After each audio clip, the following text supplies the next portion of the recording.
Felipe Vallejos, como cada miércoles. Felipe, buenos días. Buenos días, Cristian. Gracias. Qué bueno tenerte por acá. Muchas gracias. Ah, bonita esa corbata morada, Felipe. Sí, no, tenue, no es totalmente morada. A propósito de los morados, el pleito de los morados. Una entrevista ayer que llamó la atención en Diario Libre, declaraciones de Temo Montaz, que reitera que ni Danilo ni Leonel, pero tiene una serie de condimentos, en el sentido de que el leonelismo insiste en la posibilidad de la reelección como forma de polarizar fuerza y sacar ventaja de eso, pero además advierte, o los leonelistas dirían que introduce un elemento de advertencia o amenaza, de que pórtense bien, difícil luego poder armonizar si siguen ese nivel de ataque. Hoy el Listín trae en portada como principal historia un análisis de que se desinflaron, perdieron ímpetu las candidaturas, las demás, de los llamados delfines del presidente Medina, quien hasta marzo o hasta abril, mayo, junio no tendrá definición, o al menos no lo anunciará. ¿Qué tú opinas de todo esto así planteado rápidamente? Bueno, lo de Temo Montaz es esperable, dado que también suena como precandidato o ha anunciado sus intenciones. A lo largo del año pasado, todas estas personas, estos políticos, en un momento ministro, también el presidente del Senado, salieron al ruedo. Con la indefinición del presidente Medina, de manera ya de su boca, a partir de agosto del año pasado, cuando dice en marzo hablamos, pero entonces luego en algunos encuentros con periodistas informales en diciembre decían, no, yo dije que hablaba de marzo a junio. Probablemente en marzo no diga nada, probablemente en marzo realmente no haya un gran discurso, como aquella vez de Leonel Fernández en el año 2011, cuando hizo le habló al país y salió in extenso el discurso justificando el por qué no iba a un tercer periodo. En este caso, me parece que alargará lo más posible el periodo de silencio y por tanto de expectativa. Esa expectativa se traduce en incertidumbre para el caso de los precandidatos, porque no pueden terminar de consolidar o tratar de encantar al voto danilista, porque todavía el danilismo apuesta en alguna pequeña o gran medida al propio presidente Danilo Medina. Pero si se extiende mucho más allá de marzo, entre marzo y junio no hay grandes esfuerzos o esfuerzos concretos, más que fuegos artificiales por parte de ese sector, es muy difícil entonces que el presidente Medina esté buscando de manera seria una reforma a la Constitución que le permita habilitarse para el año 2020. Entonces, ese es el limbo en el cual están los precandidatos. Temo Montaz dice, bueno, en ese escenario Leonel Fernández suena como el principal precandidato a llevarse la candidatura del PLD, pero pórtense bien para que nos podamos entender con el danilismo y podamos ganar, porque él dice, porque hay un sector de Leonel Fernández que está criticando de manera tan férrea a Danilo Medina. Bueno, la estrategia desde lo externo se aprecia como voy a empujar al danilismo, lo voy a presionar hasta que realmente ceda, porque si no lo presiono, dadas las experiencias del pasado, entonces va a encontrar un espacio de crecimiento y por ahí se puede ir. Entonces creo que en este momento están presionando lo más que pueda, lo están acorralando de manera que tenga que ceder y negociar una posible candidatura con apoyo del gobierno. Por eso Temo dice que ellos saben que no va, dice Temo en su declaración. Y él nos dijo, refiere Temo a los aspirantes, por más que ustedes vean cosas, por más cosas que vean, no voy. Entonces Temo dice, ellos lo saben, refiriéndose a los leonelistas, pero lo quieren presionar, él utiliza el término chantaje.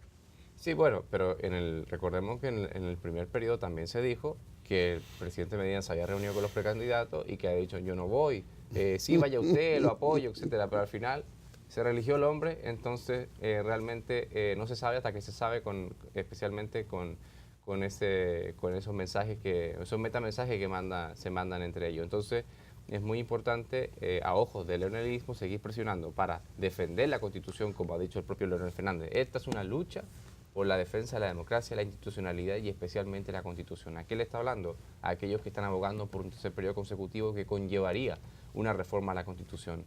De manera que eso es el punto de quiebre entre el futuro del PLD en el poder o fuera de él y completamente dividido. En ese contexto, ¿cómo apreciar la cita que hace Fernández de Juan Sánchez Ramírez en la batalla de Palo Hincado, es como que pobre de Pena del soldado. pena del soldado, ¿verdad? Que se retire, pena del tambor que toque retirada, aunque sea yo mismo, decía Juan Ramírez en ese momento. Lo que quiere decir que Fernández luce reafirmar que no hay un paso atrás, a propósito de aquel artículo del periódico El Caribe, que hablaba de las dudas sobre su firmeza. De hecho, el artículo del Caribe, aunque no tenía un sustento analítico en términos de declaraciones y demás, había un sustento reciente. El año 2015 dio un discurso, Leonel Fernández, al otro día firma el pacto de la reelección por la reelección y el PLD se mantiene en el poder, pero con esa, digamos, ese cambio de postura tan repentino en el caso de Leonel Fernández. Pero en este caso se ve muy diferente. El 2015, lo hemos dicho durante muchas ocasiones, no es el 2019, no es el 2020. Es un escenario muy diferente. En estas sí tienen las de ganar los terceros periodos consecutivos, y así lo ha dicho el embajador dominicano ante la OEA, Gedeón Santos. Son realmente peligrosos para la institucionalidad. Ahí está la historia reciente de Perú, ahora de Nicaragua, Bolivia, etcétera. Entonces, creo que este escenario favorece mucho más a Leonel Fernández. Lo sabe, sus seguidores lo saben, y ha arreciado con el discurso para envalentonar y decir no hay marcha atrás. Esta vez es muy diferente, no me voy a retirar de la contienda, ni voy a dejar el espacio nuevamente a que esto a que esto se repita como en el año 2015. ¿Cómo interpretar ese artículo, extenso artículo de Gedeón Santos, que fue el que madrugó el proyecto reeleccionista en el 13, temprano, y aquí lo anotábamos en ese momento, porque comenzó desde Indotel a sacar publicaciones con su nombre, aquí en televisión. Madrugó la reelección, pero ahora dice cuidado con los fallidos terceros periodos. Y hay muchas interpretaciones del lado danilista y en sentido general sobre, algunos interpretan inconformidad, otros una reflexión protegiendo a Danilo y por ahí hay muchas interpretaciones. En el 2013 se pasó de contento quizá, y ahora como que está haciendo un llamado de alerta, sobre todo para ver si se dan cuenta de la situación, porque en términos de institucionalidad, fuera de la lucha propia del poder entre dos figuras estelares dentro del PLD, un tercer periodo realmente es bastante incierto, porque suponiendo que se reforma la Constitución, va a las primarias, las gana, luego va a mayo y gana las elecciones, tendría un proceso realmente en términos simbólicos sangriento desde todo punto de vista. Sería muy traumático para el país volver a pasar por esa situación, más que 70%, 75% de la población está en contra de la reelección, o por lo menos de una nueva reforma a la Constitución. Los poderes fácticos de este país también están en contra de una nueva reforma a la Constitución. Por lo tanto, sería un proceso traumático que dejaría sin margen a un eventual tercer periodo consecutivo de Danilo Medina. Y las experiencias están ahí en América. La actual situación de la delincuencia, este pico, el caso Aní y otras situaciones que han llamado mucho la atención, y todo el mundo se ha expresado, ha provocado una renuncia nunca vista, presidente de la Dirección Nacional de Control de Drogas, servida por un militar. Los militares no hacen eso en la tradición dominicana.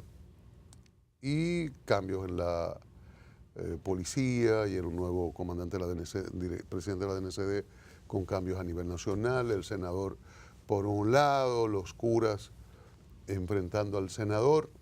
En fin, la intervención del presidente mala, muy mala por los datos y las referencias realizadas. Entonces hay como un momento en que parecería que al gobierno le salen algunas cosas malas, aunque intenta algunas respuestas comunicacionales, con inauguraciones, con temas al escenario, pero siguen ocurriendo situaciones que dañan la imagen del gobierno. Ayer, por cierto, llegó un avión con más deportados. Ese fue el argumento del presidente Medina. Incomprensible, me parece a mí, incomprensible que él atribuya eso al incremento de la violencia. Queda muy mal parado también por el hecho de las acciones que ha establecido. Se inauguran centros de control fronterizo, centros de patrullaje, etcétera, pero viene entonces y se descubre que en Punta Cana un narcotraficante vivía como rey. Entonces, ¿qué está pasando en República Dominicana con relación al crimen organizado, a la impunidad? Había una votación electrónica ahí en el periódico Diario Libre, decía, ¿es República Dominicana un país donde hogar de grandes delincuentes? Y 70-30, que sí. Entonces, hay una percepción y se confirma o se apoya en los hechos de que República Dominicana tiene grandes rezagos en términos de inseguridad, de crimen organizado, de violencia. Y por tanto el presidente Medina se vio obligado a salir a hablar con los medios, pero en este caso le salió para atrás el tema, le salió tiro por la culata, porque se le atacó directamente por haber atribuido a los deportados a todo el tema de la violencia. Incluso el procurador de la República salió otro día prácticamente a desmentir al propio presidente de la República, cosa que nunca se habría visto en un periodo 2012-2016. Por tanto, se ven esas pequeñas rencillas internas, se ven esos pequeños espacios donde no hay alineación, y por tanto eso afecta al gobierno, que de por sí tienen su talón de Aquiles a la inseguridad ciudadana, que se ve reflejado plenamente en la condena ciudadana a este tema. A propósito, hoy reabre Odebrecht. Lectura del caso.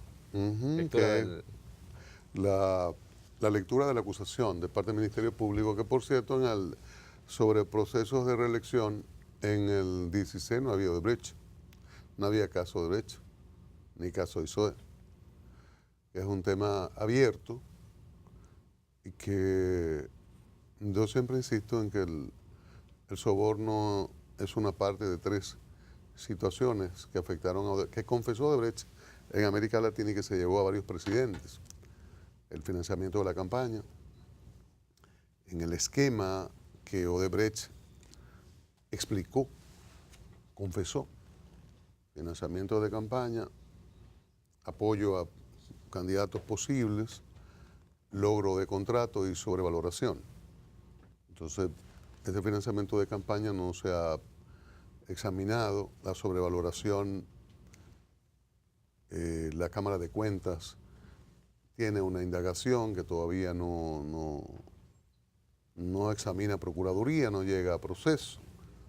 Y Punta Catalina se ha contratado una compañía para su licitación y todavía no sabemos si hubo sobrevaloración o no, aunque hay mucha información que dice que salió en sobre 3.000 millones y que no se podría vender en 900 o más de 1.000 millones, lo que revelaría sobrevaloración, pero desde el punto de vista del órgano del Estado Dominicano, que es la Cámara de Cuentas, no tenemos esa información. Eso es parte de toda la situación a la que se enfrentaría el gobierno ante una posibilidad como esta de querer repetir el escenario del 15-16.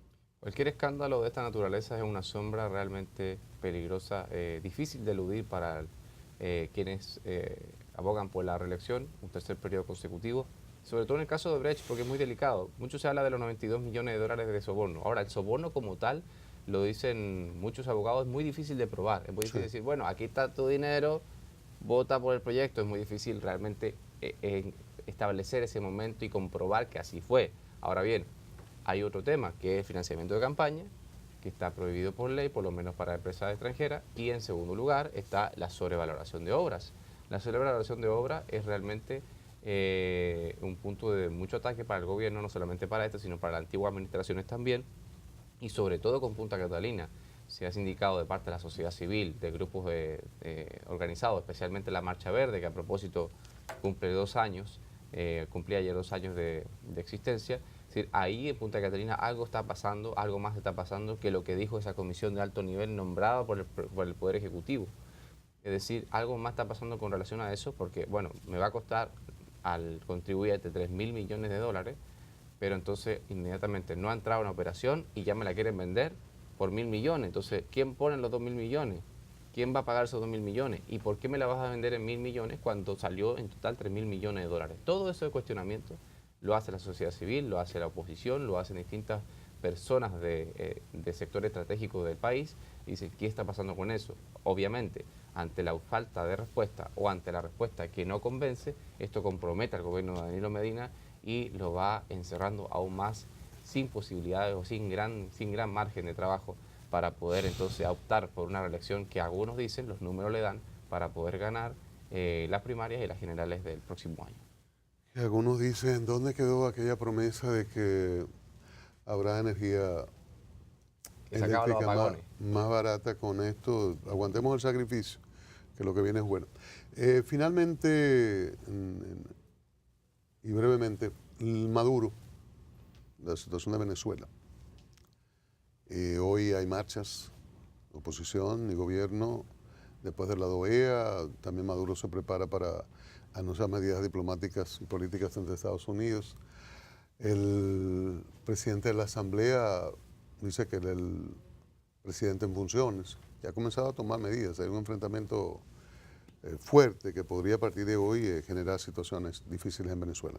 Bueno, todos los años empieza bien, la oposición empieza envalentonada y después se va desinflando conforme avanza marzo, abril, porque cómo sostener esa fuerza de esa indignación de la sociedad que sale a las calles, se manifiesta, pero ¿qué viene después? ¿Qué viene después de hoy? ¿Qué va a pasar? ¿Cuáles son los puntos de inflexión que van a llevar entonces al gobierno de transición que está proponiendo la oposición en Venezuela?